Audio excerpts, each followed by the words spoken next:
Muy buenas tardes, ¿qué tal? Bienvenidos a la emisión número 681 de Televida con Salud. Hoy vamos a hablar de reumatología infantil y más específicamente de una de las enfermedades más frecuentes dentro de esta especialidad, que es la artritis idiopática juvenil. Una enfermedad que puede atacar a los chicos desde los 3 meses en adelante y una enfermedad que yo la tuve que vivir muy de cerca y después les voy a contar por qué. Pero por eso hoy un poco la idea es contarles a ustedes de qué se trata esto, prevenirlos, hablarles de los síntomas, contarles cómo se desarrolla esta enfermedad. Y para eso hemos invitado al mejor especialista que hay en este tema, el doctor Diego Viola. Vamos a estar charlando con él, pero primero vamos a escuchar este informe. Artritis idiopática juvenil. La artritis juvenil idiopática es la forma de artritis persistente más común en la infancia. Hace su aparición antes de los 16 años. Idiopática significa que su causa no es conocida.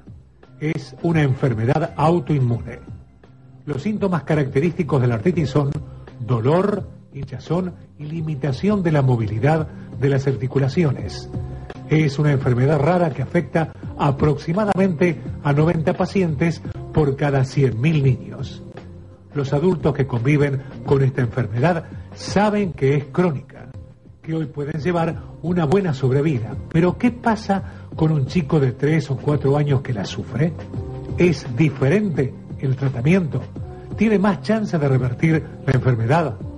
Hoy, en Televida con Salud, tendremos la respuesta de uno de los profesionales que más sabe sobre la materia.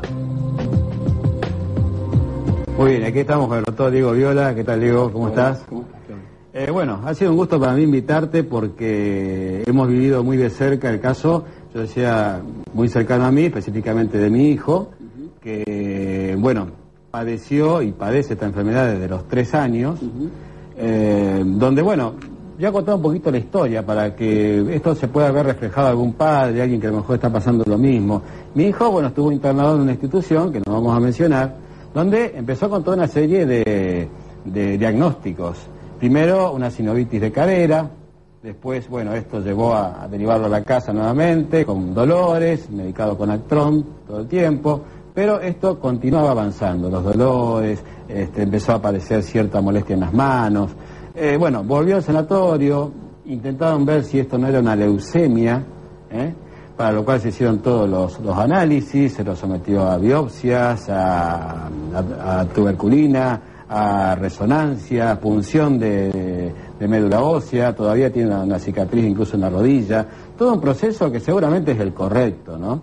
Después de todo esto, bueno, sin encontrar una verdadera definición, a pesar de que dijeron esto puede ser una artritis, primero dijeron reumatoidea, después dijeron que podía ser idiopática, dijeron hay que llevarlo a Buenos Aires, nos pidieron permiso a nosotros los padres, bueno, finalmente el chico fue derivado a mi casa con fiebre, con el estado febril que no bajaba con nada.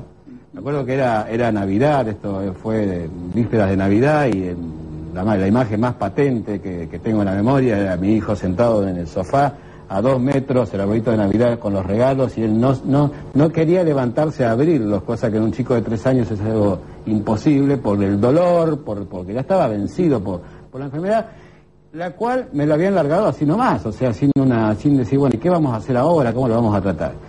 Gracias al doctor Gusardo, a quien yo consulté mientras ocurría todo esto, un día me dijo, anda a verlo al doctor Viola, que es el mejor especialista en reumatología infantil. Permitime que lo diga, yo sé que a lo mejor te da cosa que diga que es el mejor, pero realmente lo sos. El doctor Viola solucionó el problema de la noche a la mañana, o sea, la fiebre desapareció completamente. Y mi hijo desde entonces, esto estoy hablando de la Navidad, esta última no, la anterior, o sea, del 2010, hasta ahora está perfectamente bien. Incluso los análisis dan lo que podría llamarse, entre comillas, una remisión de la enfermedad, ¿no? Lo cual, o sea, no es tan así porque sigue con una medicación que toma una vez a la semana. Pero bueno, un poco la idea hoy es contarles a la gente todo esto para que conozcan esta enfermedad que puede estar atacando a su chiquito desde muy temprana edad y que mucha gente dice que el dolor que puede llegar a sentir es por el crecimiento, porque dicen que crecer duele. Un mito, algo que se dice por ahí. ¿Esto es real? Los dolores de crecimiento en realidad es una entidad que lleva muchos años entre los médicos, más de 50. En los últimos 15 años más o menos hay toda una revisión con respecto a lo que significa dolores de crecimiento. Como vos bien dijiste, crecer no duele. Por lo menos no físicamente. No debe ser, naturalmente no.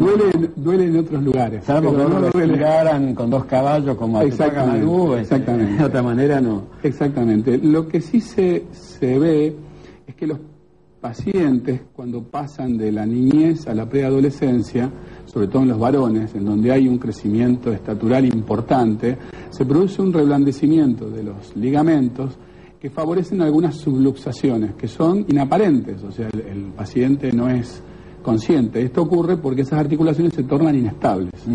Y eso produce un dolor residual, pero que no es por haber crecido, es porque hay una falla transitoria de la estabilidad articular, muy frecuente en tobillos y en rodillas, porque son articulaciones naturalmente inestables, por su anatomía.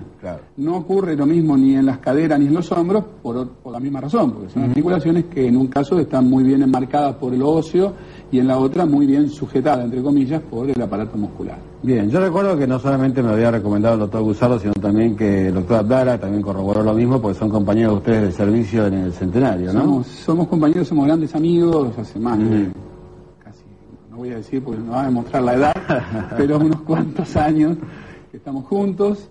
Sí, somos compañeros de este viaje que es la reumatología desde hace muchos años. Este periodo que atravesó mi hijo de meses prácticamente, llegó a tomar una cantidad de articulaciones importantes. ¿Recordás la cantidad de articulaciones? En su momento, cuando yo lo examiné, tenía 28 articulaciones activas y algo así como 20 limitadas al movimiento.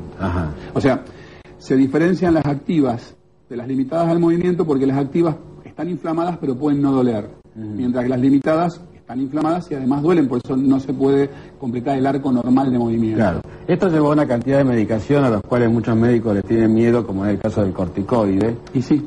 Que fue utilizado en mi hijo, pero fueron pocos meses. Sí. Un profesor mío decía una frase que a mí me gustaba mucho, que decía que medicar con corticoide era subirse arriba de un tigre. O sea, uno se sube bastante fácil, bajarse es bastante más difícil. Yo creo que hacer el tapering, que así se llama, el descenso programado de corticoides, es realmente el secreto en la utilización de los esteroides. Por 2 razones. Porque la indicación de los corticoides es muy específica. Lo que pasa es que el corticoide genera un estado de bienestar tan importante en el paciente y un alivio tan importante en los familiares, que a veces es muy difícil convencer a los familiares y al paciente de que hay que empezar a retirarlos porque recuerdan el dolor y no quieren volver a experimentarlo. Bueno, justamente yo creo que ahí está la habilidad del terapeuta, en este caso, de ir disminuyendo en forma controlada, porque los corticoides son los mejores antiinflamatorios que existen. No hay ninguno que se acerque a la capacidad antiinflamatoria que tiene el esteroide, pero cobran un precio muy alto por eso. Claro, en mi caso, bueno, fue muy poco el tiempo que mi hijo lo tomó, no tuvo ninguna consecuencia. ¿Cuál es el mejor consejo que le podemos dar a un padre para que esté alerta de que esta enfermedad puede aparecer? Y yo creo que lo más importante es acudir a un buen clínico, que sepa... El tema es estar con la persona indicada, ¿no? Y realmente poder afrontar una enfermedad, conocerla en profundidad y no tener que trasladar al chico a ninguna parte, ni someterlo a tantas cosas que una criatura de 3 años realmente no merece vivir. Vamos a ver algunas fotos, a ver cuál es la primera que tenemos allí. Bueno, concretamente, estos eran los pies de mi hijo en ese entonces. Yo, sinceramente, no conozco mucho del tema. Si vos los ves, quizás los ves más hinchados. ¿Qué notás? Lo primero que uno nota en una articulación como la del tobillo es la pérdida de los accidentes óseos. O sea, cuando uno ve un tobillo normalmente, ve una cosita redonda interna, que es el maleolo interno, y una cosita redonda más grande externa, que es el maleolo externo. En esta foto, sobre todo en el pie izquierdo, que justo lo tapa un pedacito el spot, gracias. Ahí no se ve. Ustedes ven que es como si fuera un tubo de plomo, digamos. No hay diferencia. Tobillo macetero, como se dice. No hay diferencia entre el tamaño de la planta del pie y el resto del miembro. Eso implica, sin palpar la articulación, pero viéndola, de que es una artritis bilateral aparte. Lo que importa acá es la bilateralidad. Ambas articulaciones comprometidas. Bien. A ver, ¿tenemos alguna otra? Para ir describiendo bien Bueno, esto es una rodilla, que también fue una de las partes afectadas. Este no es mi hijo, pero, no. pero se parece bastante. Pero bueno, acá también se suele ver lo mismo. Ustedes, cualquiera de nosotros sabe perfectamente cómo se ve una rodilla. Una prominencia dura, que es la rótula, un caminito muy finito, que es el tendón conjunto, que fija la rótula o la conecta a la tibia, y arriba se hace más suave la rodilla. Acá ustedes no pueden ver el tendón conjunto. Claro. Y aparte se ve desde la parte interna de la rodilla una formación esférica globular, y eso es líquido atrapado en la articulación. Bien, vemos la próxima. Bueno, esto está muy interesante. Esto es una artritis de la interfalángica proximal del segundo dedo de ese pie. Sí. Acá se ve algo aparte interesante. Ese dedo está brilloso, y no es solamente por la técnica de la fotografía, es porque la piel está tensa. Ajá. Y está enrojecida porque hay un fenómeno local inflamatorio. Claro, claro. Eso es bien típico, y me parecería que en el quinto dedo también hay una inflamación similar. Ajá. No se ve tan bien, pero bueno, parecería. Vemos si hay alguna otra foto. Las manos, bueno. Bueno, esta es la típica mano del paciente reumática, con los dedos que se llaman dedos en uso. Ustedes vieron que los dedos normalmente tienen una suerte de ensanchamientos y afinamientos que corresponden a los nudillos y a la articulación interfalángica distal. En este caso, la interfalángica proximal, que es la del nudillo, está muy inflamada, entonces parece un dedo gordo que se afina al final, como los usos que se usaban antes, los carretes de lana que usaban nuestras abuelas.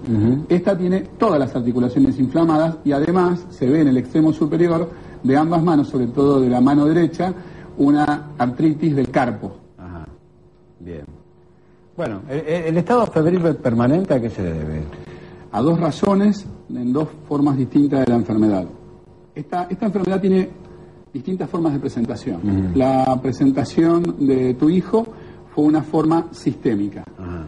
Esa se caracteriza por justamente los registros febriles, que suelen ser de 1 a 2 registros diarios, muy altos, son fiebres de 40 grados y a veces de más.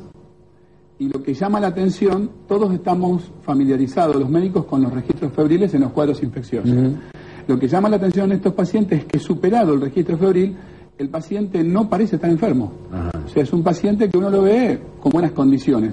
En un paciente infectado, luego de la fiebre, el paciente continúa con un proceso infeccioso y por lo tanto sigue con un decaimiento y un tocamiento general importante. Y además el síntoma principal creo que es el entumecimiento matinal, ¿no? Bueno, y obviamente la llamada rigidez matinal, que le impide al paciente bajarse de la cama o agarrar el cepillo de dientes, si es un poquito más grande, o a veces lavarse las manos porque no puede hacer el cuenco con las manos para mojarse la cara. Mi eterno agradecimiento a vos, Diego. Por favor, Claudio. Lo hago público realmente de corazón. Muy amable. Y gracias por estar con nosotros hoy aquí. Macanudo. Nosotros seguimos ahora con Néstor Cardinali.